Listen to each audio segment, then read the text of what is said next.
Real life కు చాలా తేడా ఉంటుంది. ప్రభాస్ భూ వివాదమే ఇందుకు నిదర్శనం. ఇందుకు ఎపిసోడ్ లో జరిగింది ఏంటి? నిజంగానే ఆయన ప్రభుత్వ భూమిని కబ్జా చేశారా? గవర్నమెంట్ ల్యాండ్ లో గెస్ట్ హౌస్ నిర్మించుకున్నాడా? ఇంతకీ ఏం జరిగింది? ఇవాళ కోర్టు ఏం చెప్పబోతుంది అన్నది ఆసక్తికరంగా మారింది.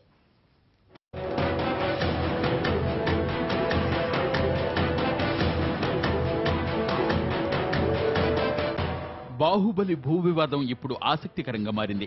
ప్రభుత్వ భూమిని ప్రభాస్ కబ్జా చేశాడని రెవెన్యూ అధికారుల అభియోగం. హైదరాబాద్లోని అతని గెస్ట్ హౌస్ ను సీజ్ చేశారు.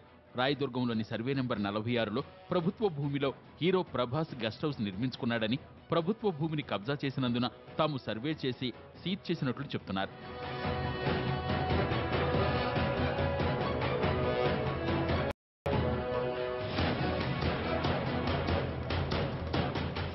ఇక ఉప్పలపాటి వెంకట సత్యనారాయణ ప్రభాస్ రాజు అలియాస్ ప్రభాస్ వెర్షన్ వేరేలా ఉంది. అసలు రెవెన్యూ అధికారులు చెప్తున్న సర్వే నెంబర్ తనది కాదంటున్నాడు. రాయదుర్గంలోని సర్వే నెంబర్ 5/3లోని ఫ్లాట్ నంబర్ 221, 222, 223లో ఉన్న 2083 గజాల స్థలాన్ని తాను గతంలో కొనుగోలు చేశానంటున్నాడు. ఇది పూర్తిగా ప్రైవేట్ స్థలం అనేది అతని వెర్షన్. నోటీసులు ఇవ్వకుండా రెవెన్యూ అధికారులు సీజ్ చేయడంపై ప్రభాస్ మండిపడుతున్నాడు. ఆర్టికల్ 14(300)A ప్రకారం రెవెన్యూ అధికారుల తీరును సవాల్ చేస్తూ హైకోర్టును ఆశ్రయించాడు.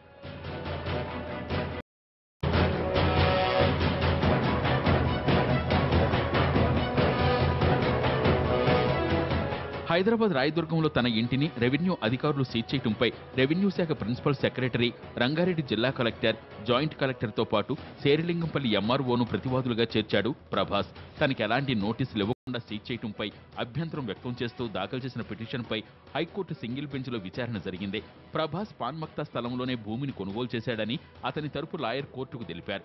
అయితే ఈ కేసును సింగిల్ బెంచ్ నుంచి డివిజన్ బెంచ్కు బదిలీ చేయాలని ప్రభుత్వం తరపు న్యాయవాది కోరారు. దీంతో కేసును డివిజన్ బెంచ్కు బదిలీ చేసింది న్యాయస్థానం.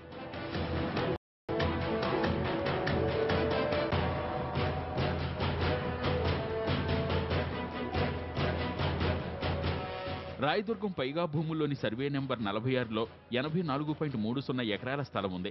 ఈ స్థలంపై ప్రభుత్వం, స్థానిక వ్యక్తుల మధ్య 1954 నుంచి వివాదం కొనసాగుతోంది.